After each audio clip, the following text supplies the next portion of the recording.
का नाश कर दूंगा। तो लोग नूह की हंसी उड़ाया करते थे, लोग नूह की हंसी उड़ाया करते थे। और यहूदी रब्बियों के वो ग्रंथ बताते हैं कि उस जमाने के लोग नूह से कहा करते थे कि कोई परमेश्वर है ही नहीं, कोई परमेश्वर, तू बेकार में अपना समय बर्बाद कर रहा है। वो लोग नूह को कहा करते थे कोई परमेश्वर है ही नहीं। और नूह जहाज बना रहा था और प्रचार भी कर रहा था। और यीशु ने कहा कि जो नूह के दिनों में हुआ था मेरे वापस आने से पहले भी वैसा का वैसा होगा। और आज भी यही हो रहा है, आज भी यही हो रहा है। यही तो कहा जा रहा है कि कोई परमेश्वर है ही नहीं। और नास्तिकता जो है वो पूरे संसार में फैलती चली जा रही है। और इस बात को प्रमोट किया जा रहा है कि कोई परमेश्वर है ही नहीं। उधर अमेरिका के अंदर अभी नया कानून सरकार ने पास किया है जिसमें अमेरिका के अंदर अब कहीं पर भी गॉड शब्द का इस्तेमाल नहीं किया जा सकेगा। अमेरिका में गॉड शब्द का इस्तेमाल अब प्रतिबंधित किया जाना शुरू होने वाला है। उधर यूरोपियन यूनियन जो है उसने गॉड शब्द का इस्तेमाल यूरोप के अंदर प्रतिबंधित कर दिया है, क्योंकि उनका कहना है कि कोई परमेश्वर है ही नहीं, जैसे नूह के जमाने में कहा जा रहा था। और इनका कहना है कि इंसान को किसी ईश्वर ने नहीं बनाया है, लेकिन इंसान जो है वो बंदर से बन करके बंदर से इंसान बना है। और कुछ नास्तिकों का कहना है कि ये जो एलियंस होते हैं, ये उड़न तश्करी में यूएफओ के अंदर बैठ करके जो एलियंस आते हैं, इन्होंने इंसान को बनाया है, कोई परमेश्वर नहीं है, कोई परमेश्वर नहीं है। नूह के जमाने के अंदर नूह को लोगों ने कहा कि तू अपना समय बर्बाद कर रहा है, कोई परमेश्वर है ही नहीं। और यहूदी रब्बियों के ग्रंथ बताते हैं कि जब नूह जहाज के अंदर चला गया और परमेश्वर ने उस जहाज का दरवाजा बंद कर दिया, और उसके बाद जब जल प्रलय का पानी, सुनामी जब इस पृथ्वी के ऊपर आनी शुरू हो गई और जब लोग उस पानी के अंदर डूबना शुरू हो गए, तो सारे लोग भाग करके नूह के जहाज के वहां पर आ गए और नूह के जहाज को पीटने लग गए और नूह से कहने लगे कि हमारे लिए दरवाजा खोल वरना हम मर जाएंगे। और यह रब्बियों के ग्रंथ बताते हैं कि नूह ने अपनी वो एक लौती खिड़की जो परमेश्वर ने कहा था कि जहाज में केवल एक ही खिड़की बनाना, उस खिड़की को उसने खोला और उसमें से नूह ने अपना चेहरा बाहर निकाला और नूह ने उनसे कहा कि क्या ये वही बात नहीं है जो मैं तुमसे कहता रहा कि परमेश्वर जल प्रलय को इस संसार में भेजेगा, लेकिन तुमने तो कहा था कि कोई परमेश्वर है ही नहीं, तो अब तुम भुगतो परमेश्वर के दंड को। तुम ही तो कहते थे कि कोई परमेश्वर है ही नहीं।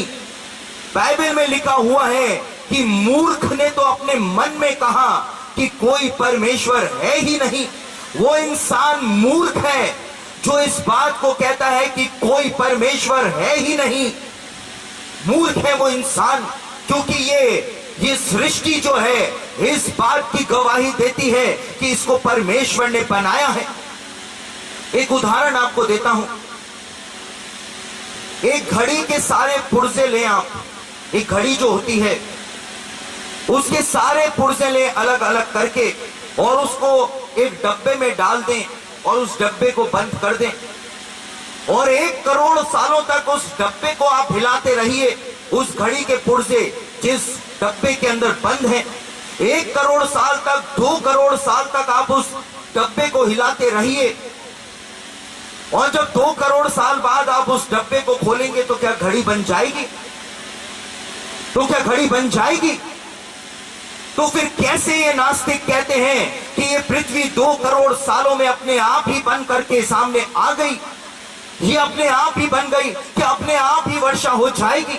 ये मौसम का जो चक्र है क्या ये ऐसे ही बन गया है? मेरे प्रियो, दुनिया का सबसे महान वैज्ञानिक जो है जिसको माना जाता है वो आइंस्टीन है, एल्बर्ट आइंस्टीन। और एल्बर्ट आइंस्टीन ने जब पूरे सौर मंडल का वैज्ञानिक अध्ययन किया तो एल्बर्ट आइंस्टाइन ने कहा कि बिना परमेश्वर के ये सौर्य मंडल और कोई दूसरा बना ही नहीं सकता है, बना ही नहीं सकता है। ये सृष्टि गवाही देती है कि परमेश्वर है, और मूर्ख ने तो अपने मन में कहा कि कोई परमेश्वर है ही नहीं, कोई परमेश्वर है ही नहीं। अपने आप ही ये सब कुछ बन गया है।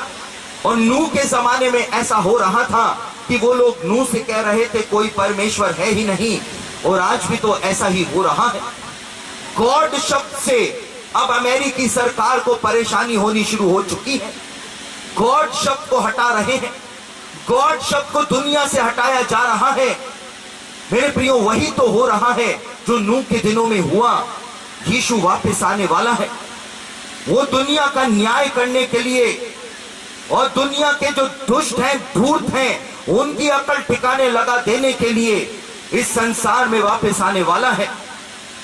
और एक अंतिम बात जो आज के इस संदेश में हम देखेंगे, जो नूह के दिनों के विषय में बताई गई है, एक अंतिम बात, दूसरा पतरस उसका दूसरा अध्याय और उसका 5वां वचन मैं आपके सामने पढ़ रहा हूं। दूसरा पतरस उसका दूसरा अध्याय 5वां वचन। और प्रथम युग के संसार को भी परमेश्वर ने ना छोड़ा, वरन भक्तहीन संसार पर महाजल प्रलय भेजकर धर्म के प्रचारक नूह समेत 8 व्यक्तियों को बचा लिया।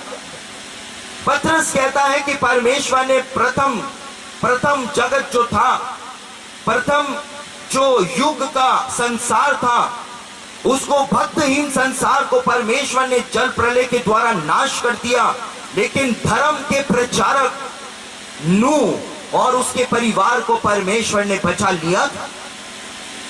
धर्म के प्रचारक ने प्रचार किया था कि जल प्रलय आने वाला है। और मेरे प्रियो, नूह जो था जहाज बना रहा था, नूह जो था वो जहाज का निर्माण कर रहा था रेगिस्तान में, और रेगिस्तान के अंदर जहाज का निर्माण करना एक मूर्खता का काम था। लेकिन परमेश्वर ने कहा था, और वो रेगिस्तान में एक पानी का जहाज बना रहा था, और वो पानी का जहाज पूरे जो जनसंख्या थी उसकी आंखों के सामने वो पानी का जहाज बना रहा था, और वो प्रचार भी कर रहा था कि जल प्रलय आने वाला है। सबकी आंखों के सामने जहाज जो था वो एक एक दिन करके बनता चला जा रहा था। और उसी प्रकार से आज इस बात का प्रचार किया जा रहा है कि यीशु वापस इस संसार के अंदर आएगा। यीशु की कलीसिया तैयार हो रही है सबकी आंखों के सामने, लेकिन किसी को कुछ समझ में नहीं आ रहा, किसी को कुछ समझ में नहीं आ रहा है। नूह के जमाने के लोगों को भी कुछ समझ में नहीं आ रहा था, और आज हमारे समय के लोगों को भी कुछ समझ में नहीं आ रहा है। सबके सामने जहाज बन करके तैयार हो रहा था, सबके सामने मसीहों का आत्मिक जीवन आज बन करके तैयार हो रहा है। यीशु वापस आने वाला है, इस बात का प्रचार हो रहा है, लेकिन किसी को समझ में नहीं आ रहा है। बिल्कुल वैसा का वैसा हो रहा है जैसा नूह के दिनों में हुआ था। वैसी की वैसी घटनाएं, वैसी की वैसी बातें आज घटित हो रही हैं, लेकिन किसी को समझ में ही नहीं आ रहा है। इन सब वचनों को हम पढ़ते हुए निकल जाते हैं और इन पर ध्यान ही हम नहीं देते हैं कि वही हो रहा है जो नूह के दिनों में हुआ था। वो सारी घटनाएं आज घटती चली जा रही हैं मेरे प्रियो। और यीशु ने कहा कि जब ऐसा हो जाए तो समझ जाना कि मैं वापस इस संसार में आने वाला हूं। और वो दिन, वो घड़ी अब आ पहुंची है, वो ऐतिहासिक समय अब आ पहुंचा है जब यीशु वापस आएगा।